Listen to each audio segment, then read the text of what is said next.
本期周报将为你介绍世界主要智库最近出台的3篇报告。第一篇，韩国智库分析重塑全球供应链的4大变化。第二篇，德国智库称亚洲正在成为全球地缘政治中心。第三篇，美国智库呼吁美国反击欧盟的保护主义政策。好，我们先来看第一篇。韩国对外经济政治研究院10月25日出台了一份报告，题目是大变革时代，全球供应链合作。报告称全球经济正在经历一个巨大的变革时期，全球化消退，数字化兴起，全球脱碳进程，劳动力分布的变化等各个方面的变量通过复杂的相互作用，正在重塑全球供应链。具体的说，全球供应链面临着4大变化。第一个变化是去全球化和经济安全的兴起。一般来说讲到这个话题都会指向中美关系，这篇报告也是这样。他说中美贸易冲突已演变成为霸权竞争，供应链问题已经成为经济安全问题，中美都在与各自的伙伴和盟友拉近关系，从而导致供应链越来越呈现集团化的特点。但是报告的分析并没有止步于此，他认为这次的去全球化实际上可以追溯得更远，追溯到2008年全球金融危机的时候。因为2008年全球金融危机以后，发达经济体和新兴经济体之间的增长差距进一步扩大，南方国家对全球化的信心在降低。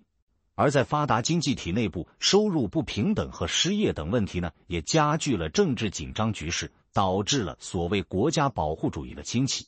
从世界贸易体系来看，报告认为世贸组织体系自身也面临着重大挑战，效率明显降低，推动贸易自由化的谈判陷入僵局，和裁定争端密切相关的世贸组织机构自2019年年底以来一直无法运作。除此之外，一些主要国家正在推行单边贸易政策，以保护其国内产业并重塑供应链。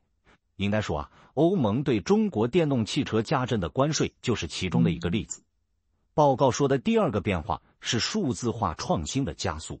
报告说，数字创新正在迅速发展，不仅给生产、服务和分销带来了重大变化，也给我们的工作方式带来了重大变化。那数字创新怎么影响供应链呢？报告认为，首先数字创新涉及到核心技术以及相关材料和组件的供应安全，比如半导体供应链的安全和弹性现在就被各大国高度重视。其次，在数字创新的推动下，机器人技术正在取代劳动力，从而减少了非熟练劳动力成本在选择生产地点时的影响。换句话说，以前发展中国家的劳动力成本低是一个吸引外资的重要因素。但现在不一样了，发达国家的先进制造回流正在进行，稳定的组件供应和大型市场将比廉价劳动力发挥更关键的作用。第三是气候变化，这方面的主要影响首先是和绿色转型相关的技术、电池和关键矿产的供应链变得越来越重要，同时也成为国际竞争的一个焦点。另外就是碳关税问题，这也将对世界贸易和供应链产生巨大影响。第四个变化是各国出于非经济考虑对供应链进行的政策干预加大。报告说，过去由于自然灾害等因素供应链中断不可避免，但如今人们最担心的还是出于非经济原因对供应链进行的政策干预。现在一些国家运用干预手段以保护国内工业，加强对供应链的控制，可能对目标国家造成重大损害。现在所谓的有案外包同样也会扭曲供应链，并导致整体福利下降。应该说，全球供应链的重组这几年来，我们都明显地感觉到了。这篇报告的分析也比较客观全面，可以作为参考。好，我们接着看第二篇。德国对外关系理事会10月25日出台了一份报告，题目是亚洲成为地缘政治的新中心。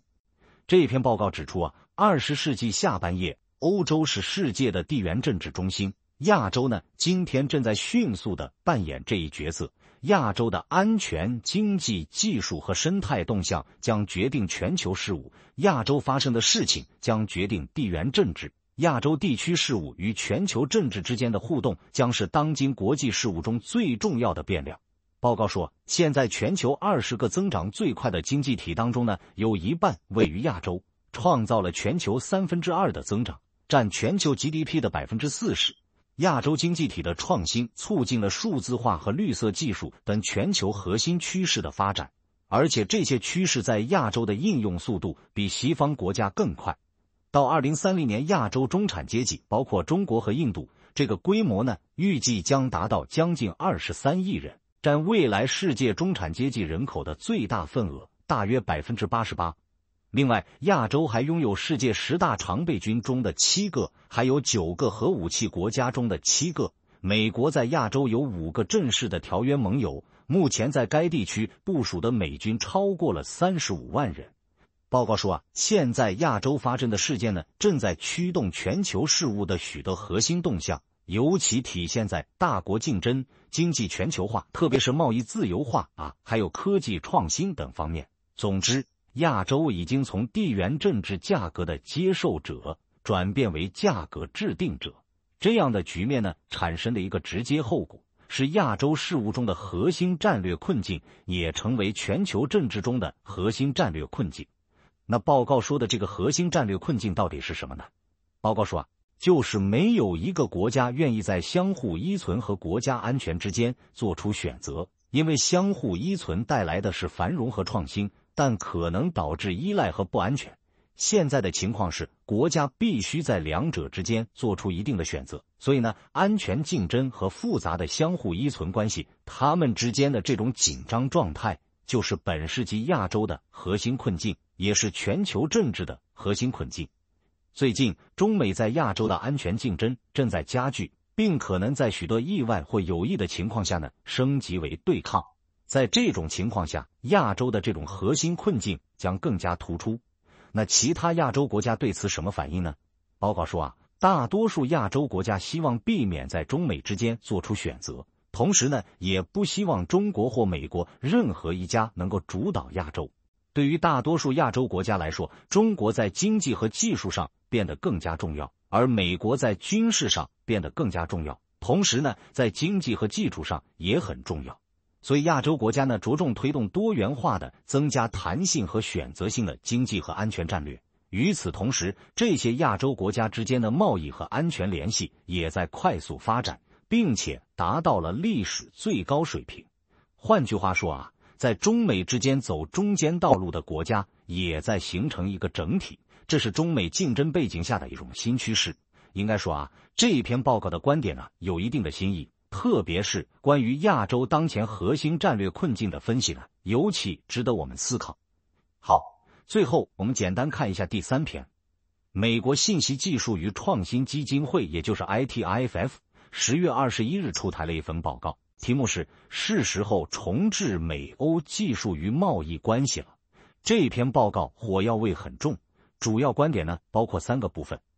第一，在争取科技主权的过程中，欧盟一直以保护主义政策对付美国。报告说欧盟对美国的贸易顺差超过了2000亿美元，但欧盟还在以保护主义措施对待美国企业，这在数字服务、数字技术方面呢体现得尤其明显。第二，欧洲国家对于美国技术上遏制中国的做法呢，表面上支持，但缺乏实际行动，反而在利用美国企业撤出的时机，试图填补在中国市场的空缺。第三，美国应该重新考虑和欧洲的技术和贸易关系。报告这里呢说了不少狠话，比如美国不能继续忽视欧盟技术经济政策的侵略性，国会和下一届政府应该制定新的政策来对抗欧盟的数字保护主义和技术主权。其中呢，可以采取加征关税、审查欧洲公司使用美国的数字服务、限制欧洲企业参加美国政府采购等等一系列的措施。说实话美国 ITIF 这样一家知名的技术类智库突然发出这样的报告，还是有点出人意料的。看来，随着特朗普上台的可能性增加，美国国内关于贸易方面的极端声音也在越来越多。好，本期周报到这里就结束了，我们下周一再见。